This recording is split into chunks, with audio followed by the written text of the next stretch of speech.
Hello everyone, welcome back. I've got this new single point sling in today that I want to share with you guys. This one is from Brash Tactical.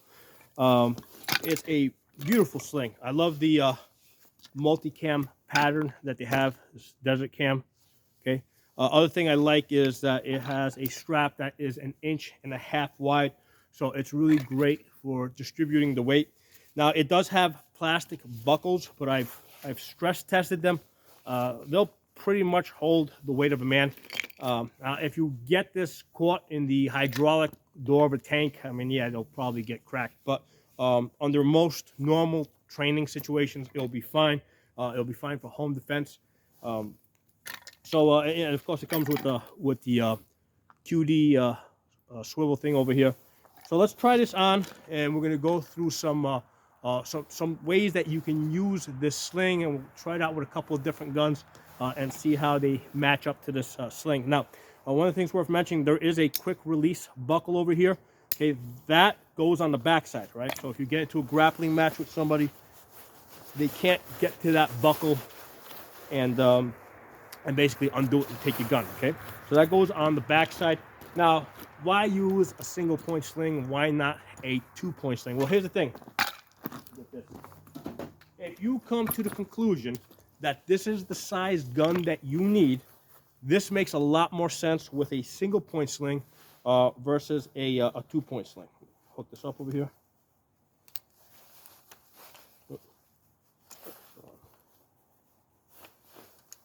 So when you're going to put it in, right, and you're going to give it a twist, make sure it locks in place. So with a gun this small, right, so this is a 9mm pistol caliber carbine. Basically, it's a 9mm AR pistol. Okay, it has a 4-inch barrel, and then it has, I think, like a 3-inch linear comp, about 6 inches of rail over here. With a gun this small, right, if I was going to use a 2-point sling on this, I pretty much have to attach here and here. Okay, so when you attach at this close together, the gun is, it's not going to become that much more stable than if you just use a single point sling. Okay, so for me, it makes a lot more sense that if the gun is this small, this light, right, where it's the downward weight is not a whole lot, it makes a whole lot more sense to just use a single point sling, and then you have the advantage of a lot of flexibility, right? Right, so this gives you a lot of maneuverability. Now, as far as what if you got to go hands-free, get this out of your way, basically just throw it over your back. Throw this over your back. Okay, with a barrel this short, it's not going to hit your calves like some of the longer barrels will. Right, so this is going to comfortably hang back there, and then when you want to retrieve it, easy enough to retrieve it. Okay, so again, you just throw it over your back. Let it fall down. Right. It's a short barrel, so it's not going to bounce around too much. Right? Flip it around.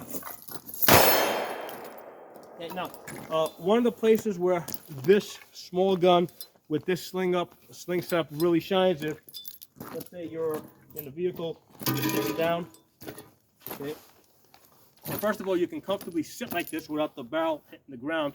And if need be, you can point this thing up. It's not going to hit the roof of the car, okay? There's somebody sitting on this side, you point it that way.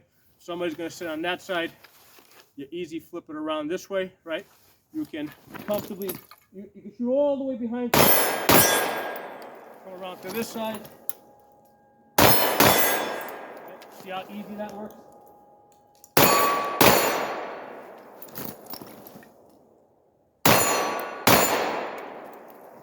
Okay.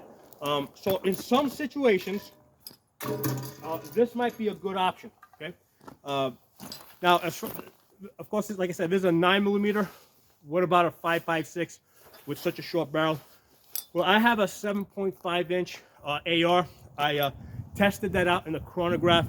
At the muzzle with a 7.5-inch barrel, I get 650 foot-pounds, right, with 7.5 inches. So I imagine with a 4-inch, okay, it would the energy would probably come down to about 400 foot-pounds. So the 9mm, right, has about 350, 360 foot-pounds. So to me, it makes sense that if you're gonna go with a barrel that's this short, it makes sense to just go with a pistol caliber, because you don't have all that extra muzzle flash. Okay, so I believe that there is a place for these guns. Now, a situation where, let's say you're indoors, of course you got your pistol as a backup. You always want to have two guns, right? So this is your primary gun, right? You got your pistol as a backup. Something starts happening across the street, of course you got a third gun, right? You got one of your 5.56 guns here. All right, this is a 10.5-inch barrel. All right, now normally with a gun this big, I carry this with a 2-point sling.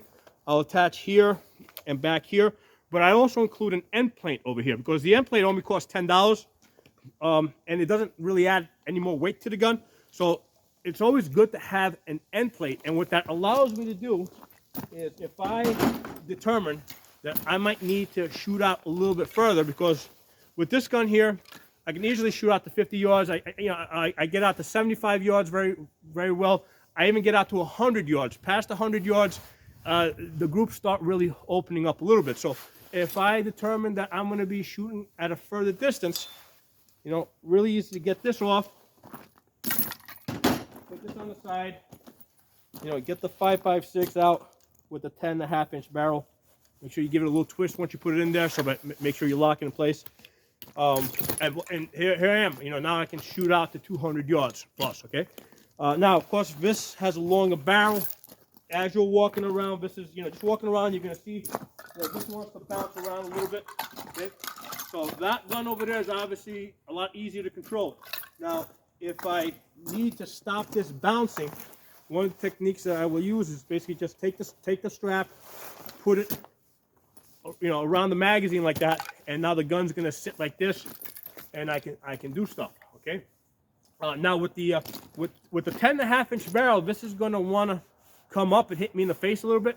Interestingly enough, with the longer barrel, with a 6-inch barrel, which has more weight on the end over there, it's actually gonna bounce out a little bit better. Okay, so let me take this off. By the way, getting it in can be a little bit, but getting it out is really easy. So getting it in,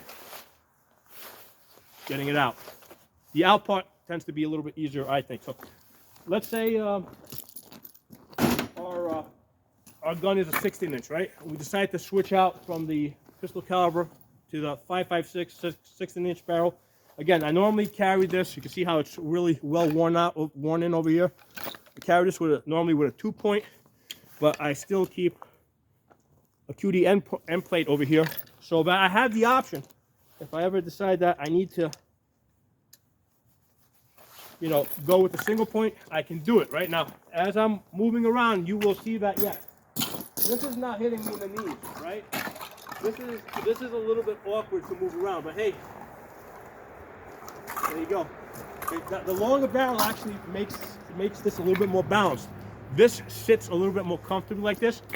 If I need to get this out of my way, the way it is right there, just flip this over your back. Just lower it like that, and there it is. All right, and then from there you can retrieve it, roll it out, and there you go. Okay. So this single point sling will work with these longer rifles, but in my opinion, this works best with a gun like this. I mean, and I'll say that in reverse. In my opinion, a gun like this works best with this single point sling, all right? Because with this, I don't have to worry about, doing the whole magazine thing. First of all, it's not going to sit there too long. This magazine's too small. So with this, you just throw the whole thing over your back.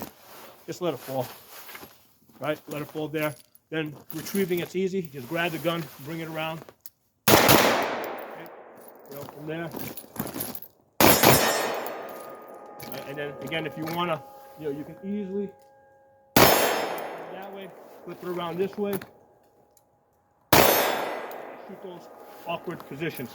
So I think this is a great combination. Okay. If you have one of these ARs, there's a Palmetto PX9. With the 4-inch barrel. This was, I got a great deal on this. This was like, this is the one that they call blemished. I did a review on this. So I think the blemished one was something like $250 for the entire, the whole upper. Somewhere 250, 280, somewhere around that. And then I got the lower, I think the lower was around $200, somewhere there. So great combination here.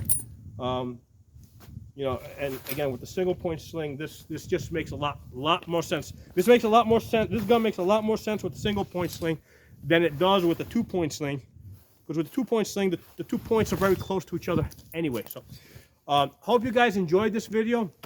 Hope you guys found these single point sling tactics, right? You know, basically just being able to use it with the longer gun. You know, flip it around your back, retrieve it. A lot of people don't think about that part, right? Oh, I'm out. But a lot of people don't think about, you know, a lot of people say, hey, the gun in the single point sling is always going to be in your way. It doesn't always have to be in your way. You can always get it out of your way if you need to, okay? If you have a hood, though, it has these flaps over here, the hood's going to be in your way, not the single point sling. And then retrieving it. Okay. So, drop some comments below. Maybe you guys have some different ideas or some other ideas of your own. It helps the algorithms out, helps spread the information. You know, if you're not a member of the channel, subscribe, hit the bell button so you get notifications. Also, in the comments below and in the description, I'm going to put a link to Brash Tactical, to the website. I can't give you guys a link to this sling yet because it's not available. This is a prototype. It's going to come in somewhere in the area of $20 to $25, which I think for an economy sling, it's a great sling. I mean, I have lots of other slings. Some of them a lot more expensive than this, and I just happen to like this one better. So, hope the video was entertaining. Thanks for watching. I'll see you guys next time.